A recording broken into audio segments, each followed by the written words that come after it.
Hello my dear students, आज हम लोग डिस्कस करने वाले हैं किसी मैग्नेट के एक्सिस और परपेंडिकुलर बाई सेक्टर पर कितना मैग्नेटिक फील्ड होगा।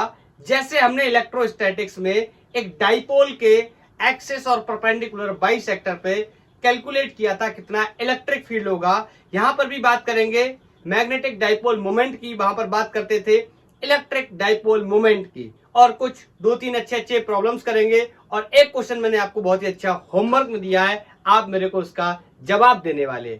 तो मैग्नेटिक फील्ड का कैलकुलेशन से पहले मैग्नेटिक डाइपोल मोमेंट के बारे में बता देता हूं।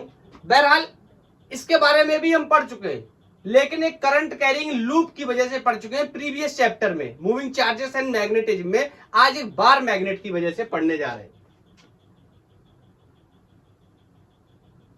Magnetic dipole moment due to a bar magnet, एक बार मैग्नेट की वजह से।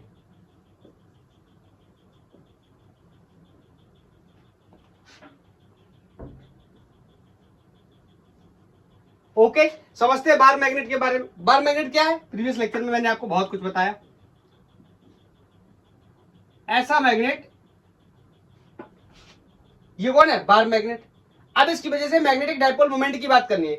वैसे जनरली तो मैग्नेटिक डाइपोल मोमेंट क्या होता है? करंट इनटू एरिया या current into area vector, this is the magnetic dipole moment. इसकी डायरेक्शन भी निकालते थे, कर your fingers in the direction of current और थंब को ओपन करते थे, डायरेक्शन देता था किसकी? मैग्नेटिक डाइपोल मोमेंट वेक्टर की।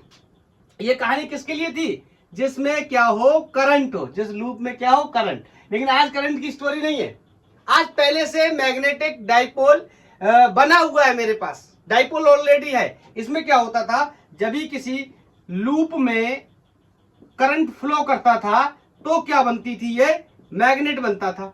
याद आया? Current carrying conductor behaves like a magnet. उसके बाद इसका मैग्नेटिक डाइपोल मोमेंट ऐसे कैलकुलेट कर लेते थे। लेकिन क्यों कैलकुलेट कर लेते थे? क्योंकि हर एक ये करंट कैरिंग कंडक्टर या करंट कैरिंग लूप ये मैग्नेट की तरह बिहेव करता था, तो इसमें साउथ पोल और नॉर्थ पोल, मतलब ये डाइपोल बन जाता था। तो डाइपोल बनने की वजह से इसका मैग्नेटिक डाइपोल में हम लोग कैलकुलेट कर लेते थे। बट आज मेरे पास ऑलरेडी बना बनाया मैग्नेट है। Is that clear? इसलिए तो इसको बार मैग्नेट बोलते हैं। तो इसको मैं लिख सकता हूं magnetic dipole moment vector m is equal to small m into 2l, where 2l is the length of this bar magnet and small m is pole strength। मैं बता देता हूं यहां पर ये क्या है? पोल स्ट्रेंथ है। और 2l क्या है? Length of bar magnet. थोड़ा सा इलेक्ट्रोस्टैटिक्स के साथ कंपेयर करके बताऊं क्या? समझने में आसानी हो। आपको याद होगा इलेक्ट्रोस्टैटिक्स में भी मैंने बात करी थी डाइपोल की और डाइपोल मोमेंट वेक्टर की। याद आया? ये दो चार्जेस है, ये दोनों चार्जेस मिलके क्या हो गए? दो पोल बन गए, एक पॉजिटिव और एक नेगेटिव। तो इसकी वजह से भी डाइपोल मोमेंट वेक्टर लिखते थे। याद आया? P equal to Q into 2l लिखते थे। अगर वेक्टर लिखना हो तो कुछ इस तरह लिखते थे। याद आया? और इसकी डायरेक्शन भी फिक्स थी, कहां से? नेगेटिव चार्ज से। इसकी direction always from negative charge to positive charge. याद आया? बोलो। यहां पर भी इसकी अपनी एक डायरेक्शन होगी और उस डायरेक्शन को मैं आपको ऐसे बताऊंगा। यहां पर ध्यान से सुनना। यहां पर एक बात बता देता हूं, साउथ पोल है ना, साउथ पोल, साउथ पोल आप मान के चलो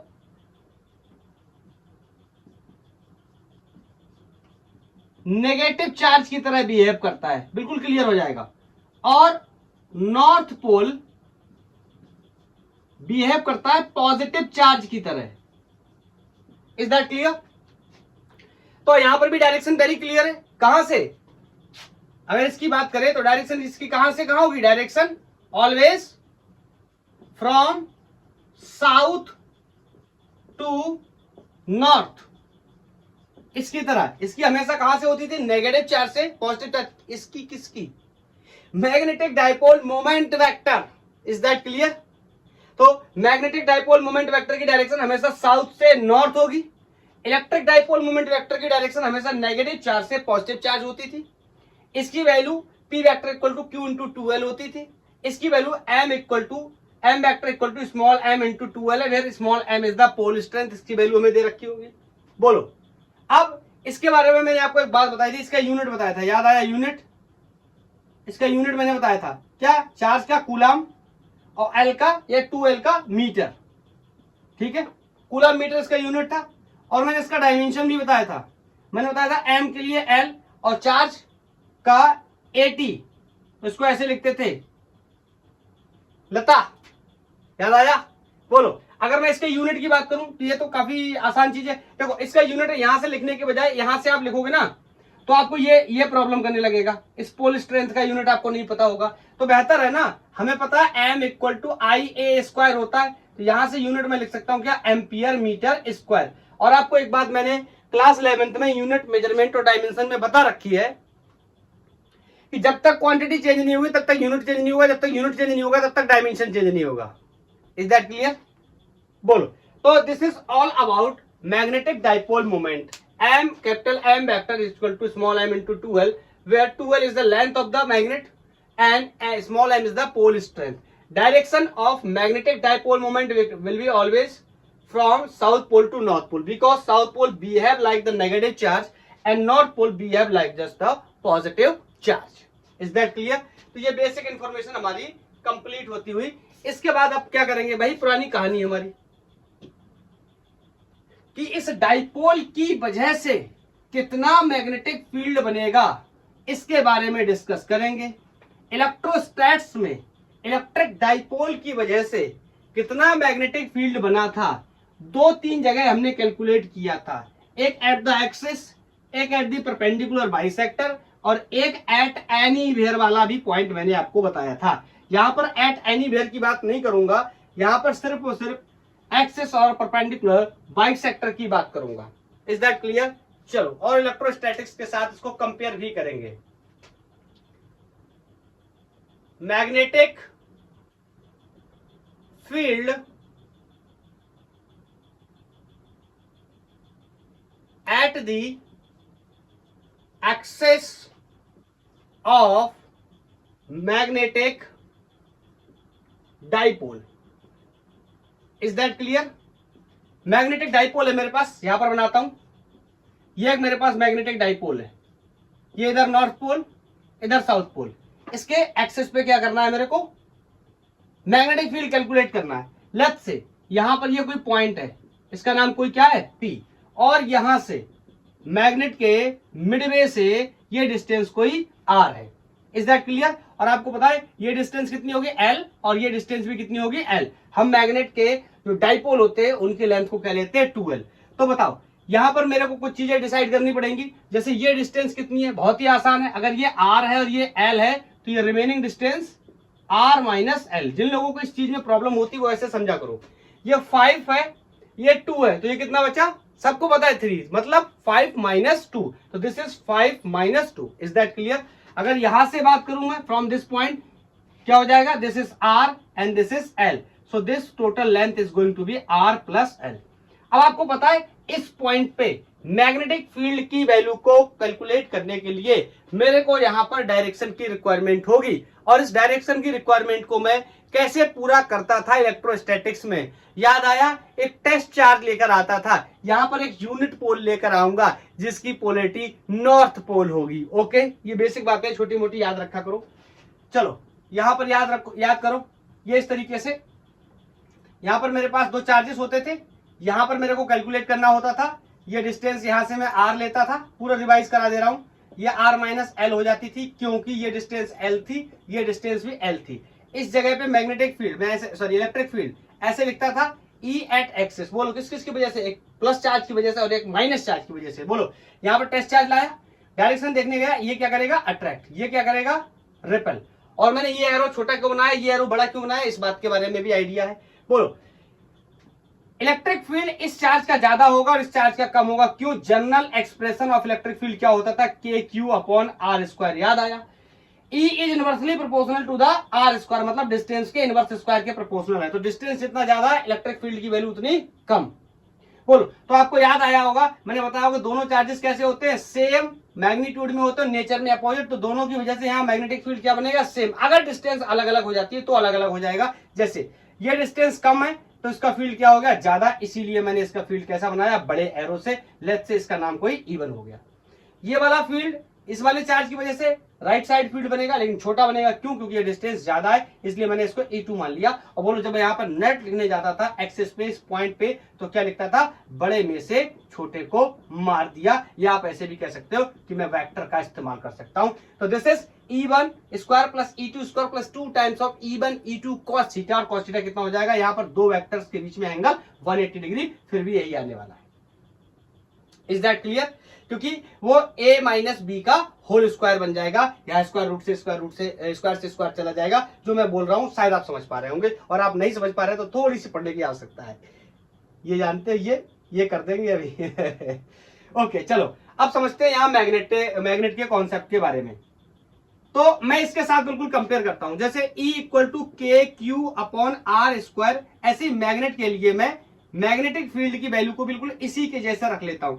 यहाँ के, यहाँ पर भी के कर लेता हूं। मेरे को पता है यहाँ के की वैल्यू 1/4 एप्सिलॉन नॉट या 9 × 10⁻⁹। यहाँ पर के की वैल्यू μ0/4π। ओके, यहाँ पर क्यू की जगह कौन आ जाएगा, pole strength. Okay, upon R means R square. तो ऐसे करके मैं यहाँ पर काम करके लेके जाऊंगा। ओके, तो यहाँ पर मैं जब गया तो मैं जब यहाँ पर क्या लेके आऊंगा, बोलो, नॉर्थ पोल लेके आऊंगा टेस्टिंग के लिए। तो ये साउथ पोल है, ये इसको क्या कर लेगा, ऐसे अट्रैक्ट कर लेगा। Is that clear?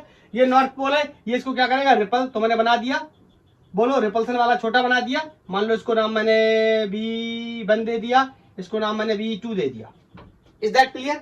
तो यहां पर मैं लिख सकता हूं net magnetic field at the axis is going to be B2 minus B1। Is that clear? बोलो, हाँ। क्या एक बात और भी आप मेरे को यहां बता सकते हो, नेट मैग्नेटिक फील्ड का डायरेक्शन इस पर्टिकुलर कंडीशन में क्या बचता है, बिल्कुल दिखाई दे रहा है, लेफ्ट साइड इसका डायरेक्शन बचेगा। क्यों? अच्छा बताओ, दो लोग लड़ रहे हैं, कौन जीतेगा, जो ज्यादा पावरफुल होगा वो जीतेगा। यहां पर वैल्यू ज्यादा किसकी है, B2 की। कैसे डिसाइड किया, यहां से ऐसे हमने बताया, यहीं पर डिसाइड कर लिया। तो B2 ज्यादा है और B2 की डायरेक्शन क्या है, लेफ्ट साइड। तो बताओ ओवरऑल किसकी डायरेक्शन यहां डोमिनेट करेगी, जिसका मैग्नीट्यूड बड़ा होगा, मैग्नीट्यूड इसका बड़ा है। Is that clear? तो ओवरऑल जो मैग्नेटिक फील्ड की डायरेक्शन है वो किधर हो गई, लेफ्ट साइड। और आपको एक बात मैंने और भी बताई थी, डाइपोल मोमेंट वेक्टर की डायरेक्शन हमेशा फिक्स होती है साउथ से नॉर्थ की तरफ। तो डाइपोल मोमेंट वेक्टर की डायरेक्शन क्या होगी, साउथ टू नॉर्थ।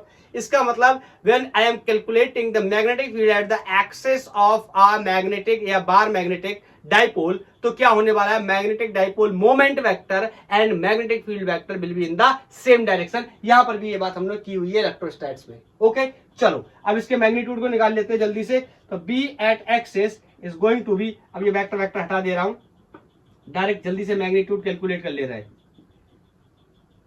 बोलो, इसकी वजह से μ0/4π, इसके की वैल्यू को मैंने ओपन कर दिया। पोल स्ट्रेंथ दोनों की क्या होगी, ऑफ कोर्स सेम होगी, एक ही चुंबक है। बोलो, अपॉन आर स्क्वायर क्या होती है, डिस्टेंस। बताओ B2 किसकी वजह से, इसकी वजह से। तो इसकी डिस्टेंस कितनी हुई, R माइनस L का whole square. Is that clear? Minus μ0/4π इसकी वजह से M अपॉन डिस्टेंस, ये बोलो total distance R plus L to the whole square. बोलो, अब यहां पर जो चीजें कॉमन है मैं उनको बाहर कर लेता हूं, जैसे μ0/4π M, इतना क्या होगा, कॉमन आ जाएगा, और अंदर बचेगा 1/R minus L to the whole square minus 1/R plus whole square. Is that clear? इधर सॉल्व कर देता हूं, अपने आप से करो, ये तो बेसिक मैथमेटिक्स है, एलसीएम वगैरह लेना है बस, और करना ही क्या है इसमें। तो यहां पर मैंने लिखा magnetic field at the axis will be equal to μ0/4π into M। बताओ, यहां एलसीएम लूंगा, दोनों को ऐसे लिख सकता हूं, R minus L to the whole square, R plus L to the whole square. बोलो, यहां पर R minus L whole square से R माइनस होल स्क्वायर चला गया, तो कौन बचा, ये वाला। This is R plus L to the whole square. ये माइनस का साइन यहां से कैरी कर लिया। बोलो, यहां पर r प्लस एल का होल स्क्वायर से ये वाला कैंसिल आउट हो गया, कौन बचा, r minus L to the whole square. ठीक है, छोटा वीडियो रहने वाला है, ये ज्यादा नहीं बड़ा होगा। तो magnetic field at axis is mu not upon 4 pi M. जल्दी से इसको ओपन कर लेते हैं। ये आर ए प्लस बी का होल स्क्वायर है, ये ए माइनस बी का होल स्क्वायर है। This is going to be R square plus L square plus 2rl। बोलो ये क्या हो जाएगा, R square plus L square minus 2rl। ध्यान से सुनना, मैं थोड़ा सा शॉर्ट करना चाहता हूं। जब इस माइनस के साथ मल्टीप्लाई करूंगा तो ये जो प्लस के वो माइनस हो जाएंगे, जो माइनस के वो प्लस हो जाएंगे। तो ये प्लस का तो ये माइनस का हो गया, ये प्लस का होता है तो ये भी माइनस का हो जाएगा, ये माइनस का होता है तो ये किसका हो जाएगा, प्लस का। Is that clear? इसको मैं एक तरीके से और लिख सकता हूं, कुछ याद आ रहा है? इसको मैं लिख सकता हूं r to the power 4 minus L to the power 4। अब मेरे से यहां पर ज्यादा आप सवाल मत पूछना, किस चीज से रिलेटेड मैं बताता हूं कि आपने ये कैसे लिख दिया। देखो मैं बता देता हूं, a प्लस बी और a माइनस बी को हम क्या लिखते हैं, ए स्क्वायर माइनस बी स्क्वायर। अब यहाँ उनके पावर क्या है, स्क्वायर में चढ़े हुए तो पावर यहाँ क्या हो जाएंगे, 4 हो जाएंगे। Is that clear? ओके। अब मैं आपको बार बार एक बात बताते चला आता हूं, हम यहाँ पर एक एजम्पशन लेते हैं। एजम्पशन लेना ही हमें आगे क्वेश्चन को सॉल्व करवा सकता है, नहीं तो नहीं एजम्पशन लेंगे तो दो दूसरे तरीके से क्वेश्चन सॉल्व होगा। इलेक्ट्रोस्टैटिक्स में भी मैंने आपको बताया हुआ है। तो पहले तो जो मर रहे हैं उनको मार देते हैं, बोलो। और यहाँ पर magnetic field at the axis is going to be mu naught over 4 pi small m. This is going to be 4rl. Is that clear? Upon r to the power 4 minus l to the power 4. यहां मैं एक assumption ले रहा हूं और assumption ये है r is greater than l। मेरी बात समझे? मतलब ये कहना चाहता हूं मैं, मैग्नेटिक डाइपोल की लेंथ इस पॉइंट के रिस्पेक्ट में बहुत ही छोटी है। वैसे तो ये 2l होती है, लेकिन हम इसको l को इग्नोर कर रहे हैं तो ये और छोटा हो जाएगा, नेग्लेक्सिबल मान के चल रहे हैं। ऐसा कर रहे हैं एक स्टैंडर्ड रिजल्ट को ड्राइव करने के लिए। अदरवाइज अगर नहीं लेंगे जंक्शन तो क्वेश्चन यहां से सॉल्व होगा, इस इक्वेशन से क्वेश्चन सॉल्व होगा। डाइपोल मोमेंट वेक्टर के फॉर्म में कन्वर्ट कर लेंगे वो अलग बात है, यहां से सॉल्व होगा। और अजम्पशन लेने के बाद आगे यहां पर कर सकते हैं, इस तरीके से सॉल्व होने वाला है। तो l को क्या डाल देंगे, 0 डाल देंगे। तो L को 0 डालने के बाद magnetic field at axis mu not upon 4 pi M. देखो ध्यान से देखो, इसको मैं डाइपोल मोमेंट वेक्टर के फॉर्म में लिखना चाहता हूं। याद आया, m इंटू 2l अगर मैं लिख लूं इसको तो कोई भी प्रॉब्लम होने वाली नहीं है। 4rl था तो मैं यहां पर ऐसा कर लेता हूं, a2 आगे रख लेता हूं। और यहां से जब मैंने क्या कर दिया, l को इग्नोर कर दिया है तो यहां पर r टू दी पावर 4 होगा। और यहां r ये बचा हुआ था, इसको मैंने साइड में लिख लिया और इससे मरा तो यहां कितने बचे, 3। Is that clear? तो magnetic field at axis is going to be mu not upon 4 pi. इसको तो सबने पहचान लिया, छोटू m इंटू 2l बराबर capital M। Dipole moment vector यहां एक मर गया तो r टू दी पावर 3। याद आया? ऐसा एक रिजल्ट इलेक्ट्रोस्टैटिक्स में भी आता था। जल्दी से कंपेयर करके बता देता हूं, साथ ही साथ इसकी वैल्यू कितनी आती थी, 1/4 pi epsilon not 2p upon r cube. याद आया? This is the value of electric field at the axis of a dipole. This is the value of magnetic field at the axis of a bar magnet. Is that clear? और bar magnet क्या है, dipole है, इस वजह से। बोलो हाँ। अब मैं आपको यहां पर एक रिजल्ट और बताना चाहता हूं। ये तो हो गया स्टैंडर्ड रिजल्ट जिसमें मैंने इसको इग्नोर किया हुआ है और बनाया हुआ है। अगर ऐसा नहीं होता तो क्या होता, तो उसके लिए मैं यहीं पे लिख दे रहा हूं। तो मैग्नेटिक फील्ड एट एक्सिस क्या होता, म्यू नॉट अपॉन 4 पाई। अगर ये इग्नोर, ये मैंने बता दिया, ये इधर हो गया है, अब मैं इसको हटा दे रहा हूं। जनरल रिजल्ट है, अगर ये इसको इग्नोर नहीं करते हैं हम तो क्या होता है। देखो इसको मैं कन्वर्ट करने जा रहा हूं। तो देखो यहाँ m इंटू 2l तो अभी भी लिख सकता हूं, ये क्या बन जाएगा, कैपिटल M। बोलो, तो यहां मैं लिख सकता हूं क्या, 2 capital M into R upon R to the power 4 minus L to the power 4। फिर क्वेश्चन यहां से सॉल्व होगा। Is that clear? क्या आप मेरी बात को समझ पाए? ये जो R था ना, ये एलिमिनेट हो गया था, ये एलिमिनेट नहीं होगा। और ये जो L 0 हो गया था ये भी 0 नहीं होगा, तो फिर क्वेश्चन यहां से सॉल्व होगा। ये आपको देखना पड़ेगा। सर हम कैसे जज करेंगे? आपको बिल्कुल दिखाई देगा। अगर 1 मिलीमीटर ऑर्डर का है, 1 सेंटीमीटर ऑर्डर का, इसका मतलब हम इग्नोर कर सकते हैं। 1 मिलीमीटर ऑर्डर का है, 1 मीटर ऑर्डर का, हम इग्नोर कर सकते हैं। ऐसा नहीं कर सकते कि डाइपोल 5 सेंटीमीटर का है और हम 100 सेंटीमीटर पे पता करने जा रहे हैं। कर सकते हैं क्या? चेक करना पड़ेगा, आगे चल के बताऊंगा। जब दोनों में डिफरेंस बहुत ज्यादा होगा तब हम इस एक्सप्रेशन का इस्तेमाल कर सकते हैं, और दोनों में डिफरेंस बहुत कम होगा तब हम इसका इस्तेमाल करेंगे। ओके, चलो ये हो गया। क्या डायरेक्शन के बारे में भी बता दूं? डाइपोल मोमेंट वेक्टर और मैग्नेटिक फील्ड वेक्टर के डायरेक्शन के बारे में मैंने वैसे बताया हुआ है। चलो एक बार मैं यहां पर चलते चलते जल्दी से बता देता हूं। हमें पता है मैग्नेटिक डाइपोल मोमेंट वेक्टर की डायरेक्शन इसकी हमेशा फिक्स होती कहां से? South to north. Is that clear? और इस पर्टिकुलर कंडीशन में मैग्नेटिक फील्ड की डायरेक्शन किधर की तरफ बच रही है? Left side. तो मैं यहां पर ऐसे बना दे रहा हूं, ये हो गया एम वेक्टर और ये हो गया magnetic field vector. Both are in same direction, both are in same direction. कुछ लोगों को अगर ये डाउट हो रहा हो कि सर आपने ये पॉइंट इस साइड लिया, अगर इधर लेंगे तो क्या होगा, एक बार मैं उनके लिए भी ये बता देता हूं। उनको लगेगा कि ऐसा तो नहीं इधर जाने पे ये अपोजिट हो जाएगा ना। अगर एक्सेस की बात कर रहे हैं तो दोनों हमेशा सेम ही रहने वाले हैं। समझना कैसे?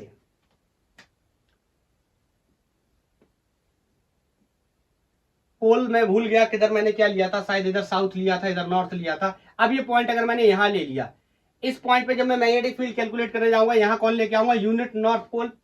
बोलो, ये पोल इसको क्या करेगा? रिपल करेगा। नॉर्थ है, एक जैसा है, और ये इसको क्या करेगा? अट्रैक्ट। अब फिर से सवाल वही पैदा होता है, क्या अट्रैक्शन ज्यादा होगा या रिपल्सन? तो आपको साफ साफ दिखाई देना चाहिए कि रिपल्सन क्या होने वाला है? ज्यादा। तो फिर भी जो नेट मैग्नेटिक फील्ड है वो किधर गया?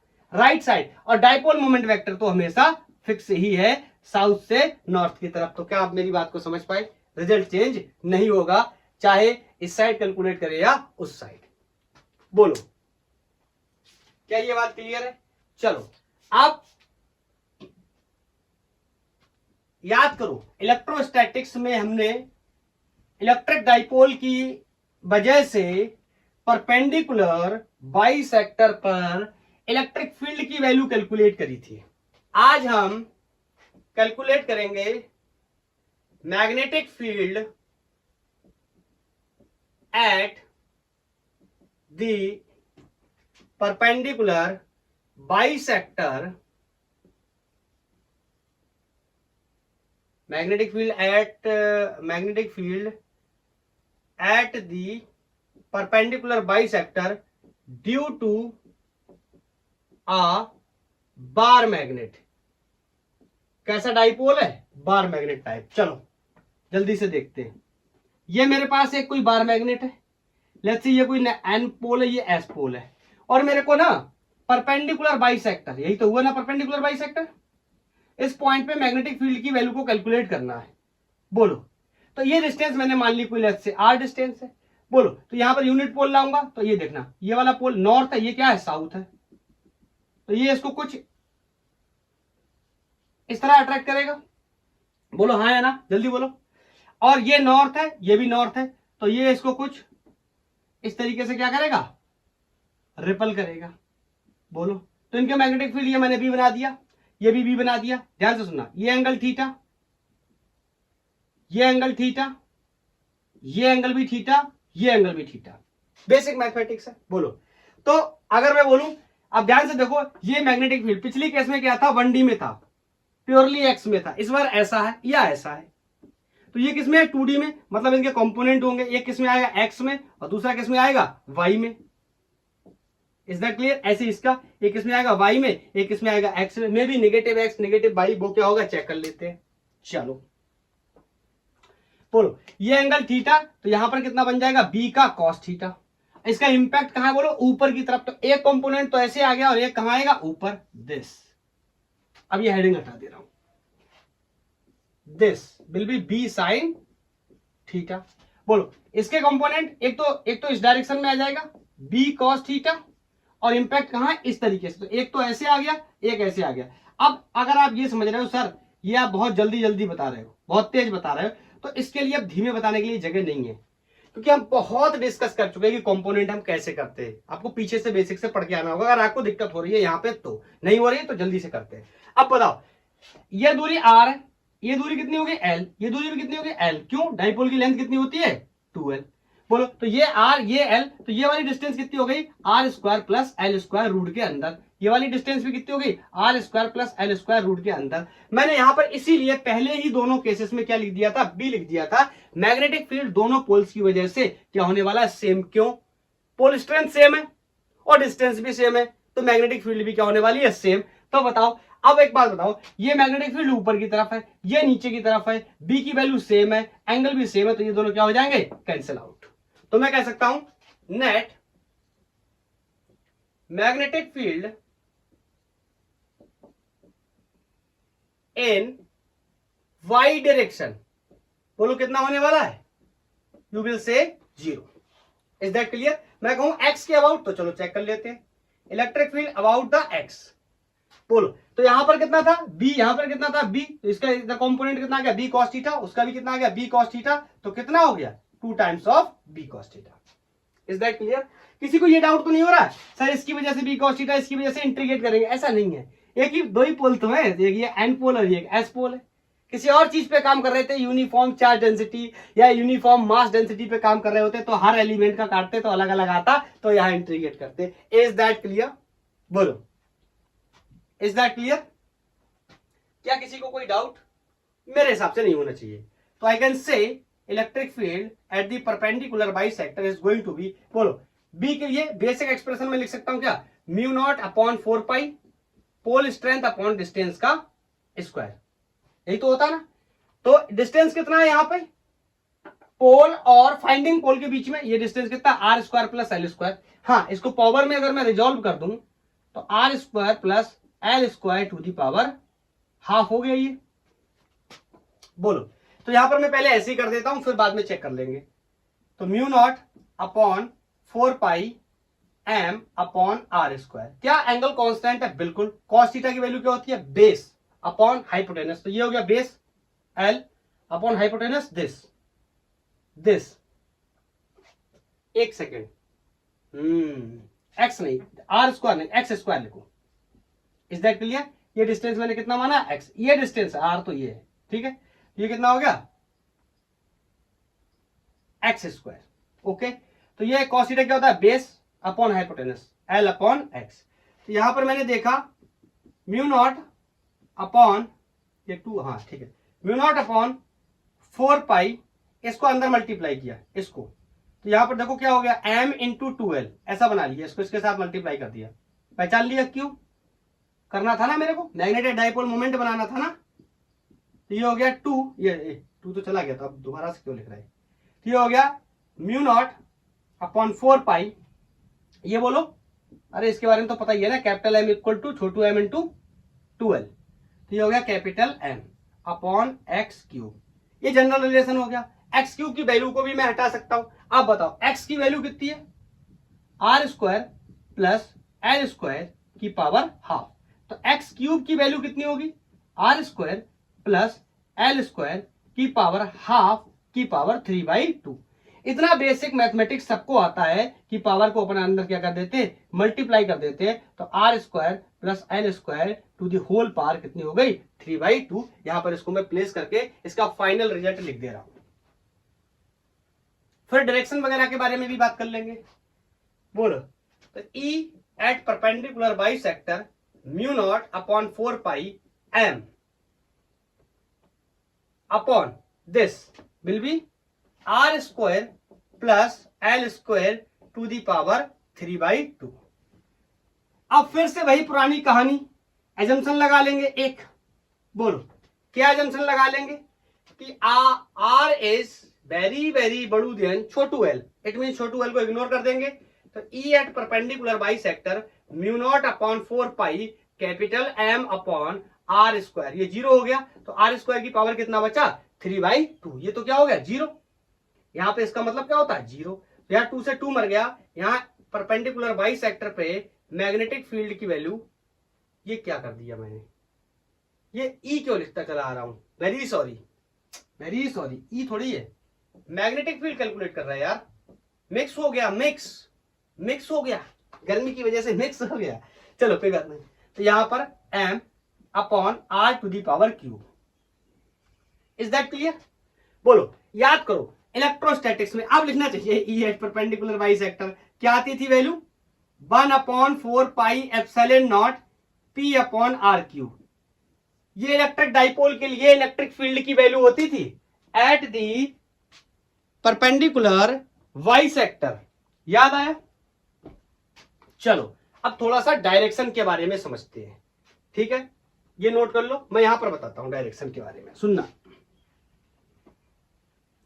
मैग्नेटिक डाइपोल मोमेंट वेक्टर की डायरेक्शन हमेशा फिक्स होती, कहां से? साउथ से नॉर्थ। इस पर्टिकुलर पिक्चर में अगर मैं देखूं तो ये तो हो गई मैग्नेटिक डाइपोल मोमेंट वेक्टर की डायरेक्शन, और नेट मैग्नेटिक फील्ड की डायरेक्शन ध्यान से देखो, इस साइड बच रही है, क्यों? इसका कंपोनेंट था, ये वाले तो वर्टिकल तो कंपोनेंट कैंसिल हो गए, तो इसका एक इधर बचा, इस वाले का एक इधर बचा, इसका मतलब डायरेक्शन कहां आ रही है? Right side. अगर आप इधर चेक करेंगे तो ये लेफ्ट साइड आ जाएगी, आप चेक कर लेना, जैसे मैंने प्रीवियस केस में चेक करके बताया था। तो यहां पर ये इस तरीके से आ जाएगी मैग्नेटिक फील्ड की डायरेक्शन। बोलो, तो परपेंडिकुलर बाइसेक्टर पे दोनों की डायरेक्शन कैसी होंगी? Opposite. M will be opposite to magnetic field in case of perpendicular bisector। छोटी छोटी बातें हैं, ध्यान रखेंगे, क्लियर? चलो अब मैं आपसे पूछूं दोनों के बीच में क्या हम रिलेशन कर सकते हैं? ऑफ कोर्स कर सकते हैं, कि परपेंडिकुलर बाइसेक्टर और एक्सिस के केस में क्या रिलेशन हो सकता है? तो मैं लिख सकता हूं magnetic field at axis is going to be 2 times of magnetic field at perpendicular bisector. Clear है? अभी अभी रिजल्ट भी देखे थे, मैं एक बार लिख भी देता हूं। Magnetic field at axis was μ0 upon 4π2m upon r cube. Magnetic field at perpendicular bisector μ0 upon 4πm upon r cube. ध्यान से देखो, ये दोगुना है, ठीक है, इसीलिए मैंने यहां पर ये रिलेशन भी मेंशन कर दिया। कई बार क्वेश्चन सॉल्व करते वक्त इसका डायरेक्ट यूज करेंगे और सॉल्व करके चले जाएंगे। बोलो, क्या आप मेरी बात को समझ पाए? क्या आप पूरी तरीके से श्योर हैं? तो चलो लगा लेते हैं एक दो क्वेश्चन। डायरेक्शन याद रखना, मैंने सब कुछ एक्सप्लेन कर दिया है। मेरे पास एक पहले बेसिक क्वेश्चन ले लेता हूं। मेरे पास एक मैग्नेटिक डाइपोल है या बार मैग्नेट है, इसके मेरे को 2 पॉइंट्स पे मैग्नेटिक फील्ड की वैल्यू बतानी है, एक परपेंडिकुलर बाइसेक्टर पे स्टैंडर्ड रिजल्ट का यूज करके, और एक फिर स्टैंडर्ड रिजल्ट का यूज करके बिना अगर करना हो तो आर स्क्वायर और एल स्क्वायर की पावर जहां 3/2 थी उसमें एल को इग्नोर नहीं करेंगे, अगर एल बहुत बड़ा नहीं है आर से तो, ठीक है? चलो एक क्वेश्चन लेते हैं। क्वेश्चन है कि मेरे पास एक ये डाइपोल है या बार मैग्नेट है जिसकी length 2l equal to 5 centimetre है। इसके बारे में आपको पहले से बता चुका हूं, कहीं लेंथ 5 मत ले लेना, वरना l/2 करके ढाई कर दो। ये पूरा जो भी लेंथ होगी इसकी वो कितनी है? 5 सेंटीमीटर। वो किसके बराबर होगी? 2l के बराबर। और मेरे को बताओ कि मैग्नेटिक फील्ड एट एक्सिस पर कितना होगा, magnetic field at perpendicular bisector पे कितना होगा, अगर इसके डाइपोल मोमेंट वेक्टर की मैं आपको वैल्यू दे दूं, m की वैल्यू 0.4 ampere metre square. Is that clear? चलो, तो इसको तो बहुत ही आसानी से अपन सॉल्व कर सकते हैं, और एक को सॉल्व करेंगे दूसरे को उसके बराबर लिख देंगे। पूछो क्यों? क्योंकि ये दोनों दूर एक दूसरे से रिलेशन होता है हाफ या 2 टाइम्स का, तो उसी का यूज कर लेंगे। चलो परपेंडिकुलर बाइसेक्टर पे यूज कर लेते हैं। μ0 अपॉन 4π छोटू m नहीं सॉरी बड़ू m अपॉन r क्यूब। याद आया? और यहां पर मैग्नेटिक डाइपोल मोमेंट की वेक्टर की वैल्यू मेरे को दे रखी है 0.4 एम्पियर मीटर स्क्वायर, तो सब कुछ रखूंगा 10⁻⁻7। इसकी वैल्यू 0.04 अपॉन, ये डिस्टेंस मेरे को बतानी है, तो ये डिस्टेंस के बारे में मैं आपको बता देता हूं। ये डिस्टेंस कितनी रखी जाए 50 सेंटीमीटर कर लो, 50 सेंटीमीटर। दोनों ही केसेस में 50 करूं, ठीक है। तो ये 50 है, सेंटीमीटर को मैंने मीटर में कन्वर्ट कर लिया और इसका स्क्वायर कर लिया। इसको सॉल्व कर लेना। इसको सॉल्व करने के बाद कोई वैल्यू 3.2 इंटू 10⁻⁻7 टेस्ला के आसपास आएगी। तो बोलो एक्सिस पर कितना हो जाएगा, 2 टाइम्स ऑफ परपेंडिकुलर बाइसेक्टर। ये कितना है, मोटा मोटा समझे तो 32, तो इसका स्क्वायर, इसका दूना कितना हो जाएगा 64। 6.4 into 10⁻⁻7 Tesla. Is that clear? क्या पहला क्वेश्चन क्लियर है? बोलो, कोई डाउट? चलो, एक तो ये क्वेश्चन हो गया, मैंने 1D में सॉल्व किया। अब मैं एक क्वेश्चन ऐसा ले रहा हूं जो 2D में होगा, जिसका वेक्टर सम करके हमको निकालना पड़ेगा। तो इसका आंसर पहले आप करेंगे और बाद में मैं बताऊंगा कि ये किस तरीके से सॉल्व हम कर सकते हैं। ओके, तो चलो लिखो क्वेश्चन। क्वेश्चन है, 2 identical magnetic dipole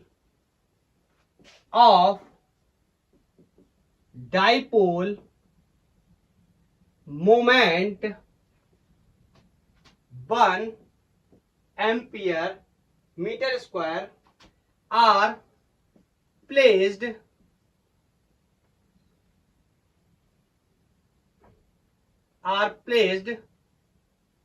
perpendicular to each other। आपने तब तक आप एक रफ पिक्चर भी बनाते जाइए।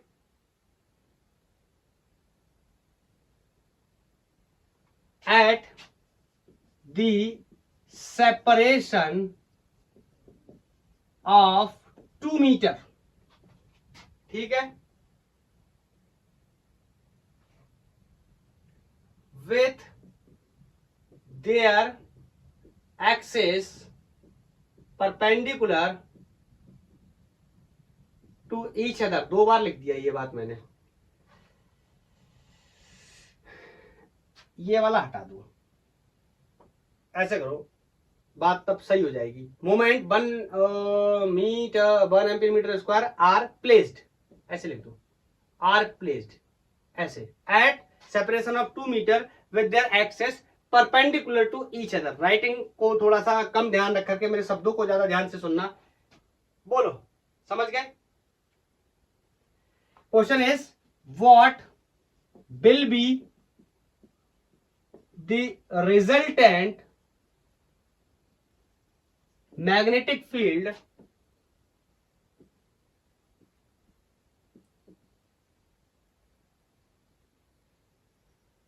at a point midway, Midway करो, मिडवे बीच में, क्लियर है? मिडवे चाहो तो ऐसा लिख भी दो, आगे जब मिडवे लिख ही दिया तो क्या लिखना, मिडवे बिटवीन 2 डाइपोल्स। चलो जल्दी से सॉल्व करो और चेक करो, 1 2 3 सॉल्व। चलो, तो मैं इसका पहले एक रफ डायग्राम बनाता हूं ताकि हम समझ पाए कि हमसे क्या कह रहा है। एक मैग्नेट डाइपोल को मैं इस तरीके से रख लेता हूं और एक मैग्नेटिक डाइपोल को मैं इस तरीके से रख लेता हूं। क्वेश्चन ने कहा दोनों एक दूसरे के परपेंडिकुलर है, दोनों के बीच में जो सेपरेशन 2 मीटर का है मैं उसको बना लेता हूं। Is that clear? और मेरे से बारी बारी से कहा गया है ये मिडवे में रखा है, मतलब ये डिस्टेंस 1 मीटर है और ये डिस्टेंस भी कितनी है, 1 मीटर है। और इस पॉइंट पे मेरे को नेट मैग्नेटिक फील्ड की वैल्यू बतानी है। बहुत ही आसान सवाल है, बस दोनों के रेफरेंस अलग अलग हैं, अलग अलग जगह से सोचना है।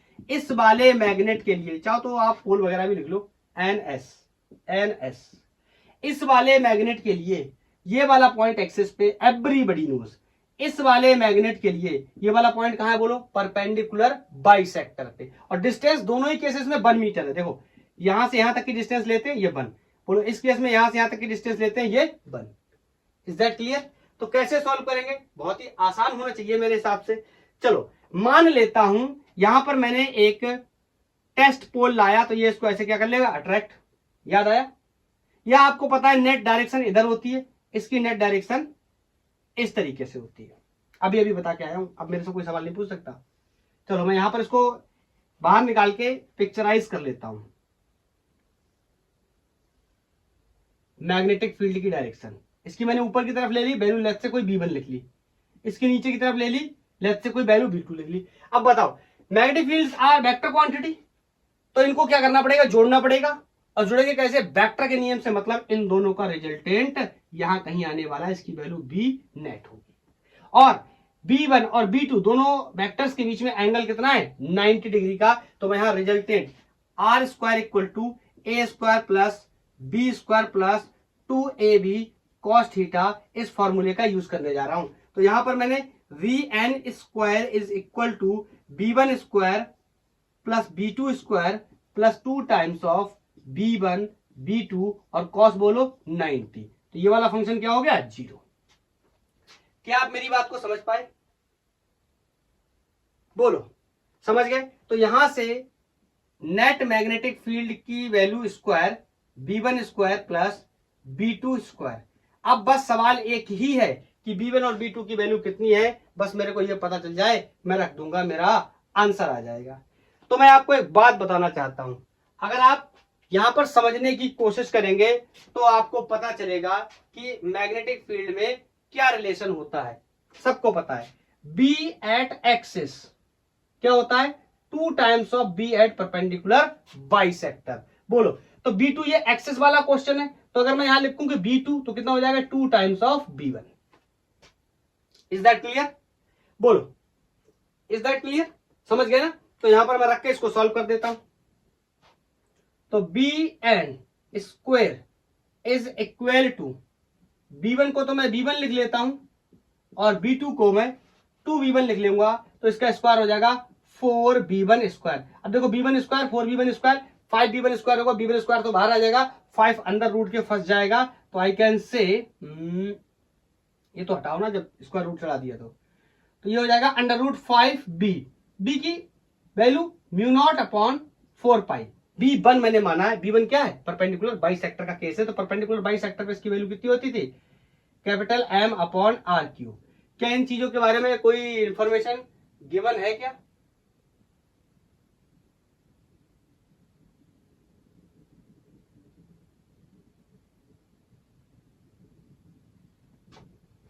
ये तो निकाल सकते हैं हम, निकाल सकते हैं, बस मेरे को ये दिया हो, M दिया हो, क्या M दिया है, M नहीं दिया आप नोट कर, अरे है तो दिया, ये है, तो इसको तो अपन निकाल सकते हैं। देखो यहाँ पे B1 की वैल्यू बहुत ही आसानी से mu not upon 4 pi M upon RQ।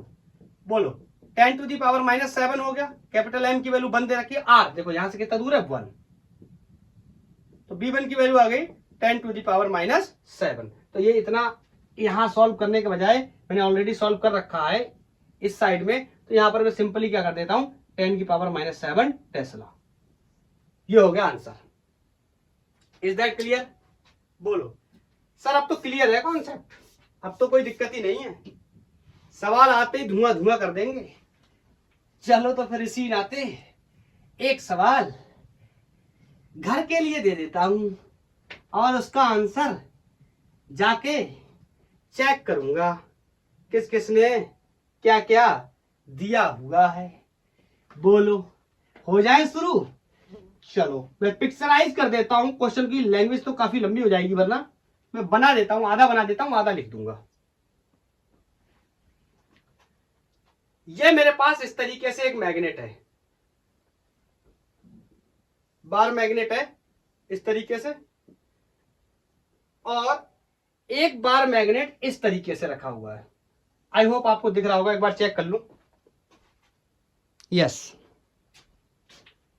और यहां पर ना मेरे को मैग्नेटिक फील्ड की वैल्यू बतानी है, जो कि यहां से कोई 40 सेंटीमीटर की दूरी पे है और यहां से कोई 30 सेंटीमीटर की दूरी पे है। इनके पोल वगैरह भी लिख लेना।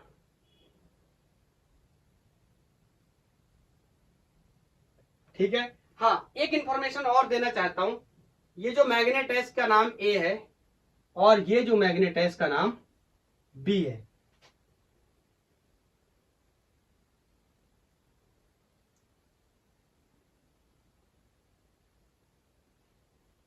And the question is the magnitude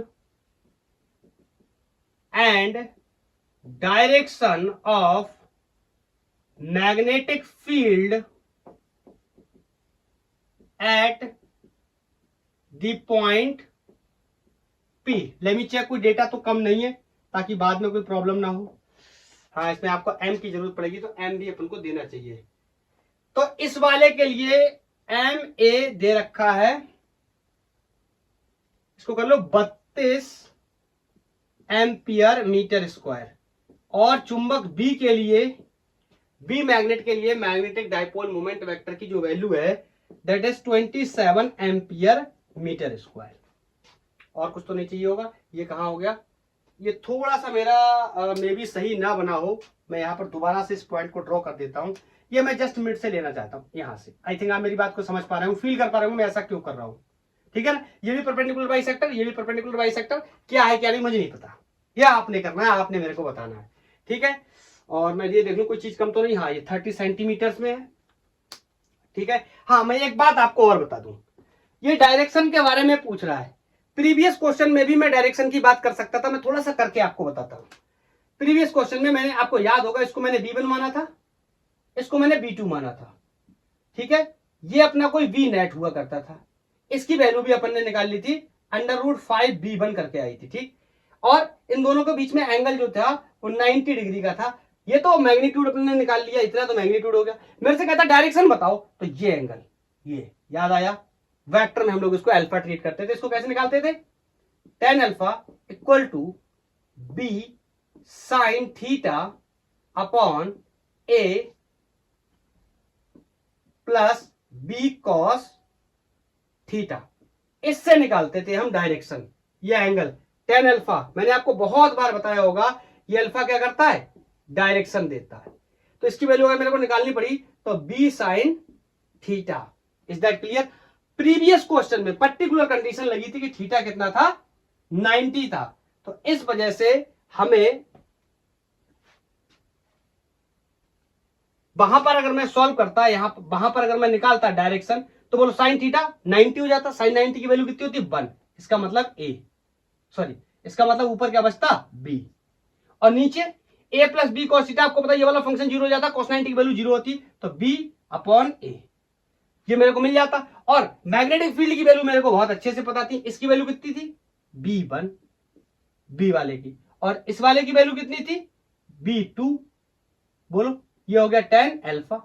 और B2 की वैल्यू भी मुझे पता चल चुकी थी, कितनी, 2 गुनी ऑफ B1। तो यहां से ये मर गया, तो यहां से alpha equal to tan inverse 1/2 आ जाता। चेक कर लूं मैं एक बार, दिख रहा है, alpha equal to tan inverse 1/2 हो जाता। लेकिन कंप्लीट एक्सप्रेशन ये होता है, यहां से हम लोग इसको क्या करते हैं, कैलकुलेट करते हैं। तो आपसे कहा गया कितना मैग्नीट्यूड होगा, निकाल लेंगे। उसके बाद डायरेक्शन के लिए आप इस एक्सप्रेशन का इस्तेमाल कर सकते हैं। ओके, ये कहां है, ये कहां से आया है, ये क्लास 11th वेक्टर हमने पढ़ा था, वहां से आया है। क्लियर। तो आज के लिए इतना ही। थैंक यू, धन्यवाद। पढ़ाई करते रहिए।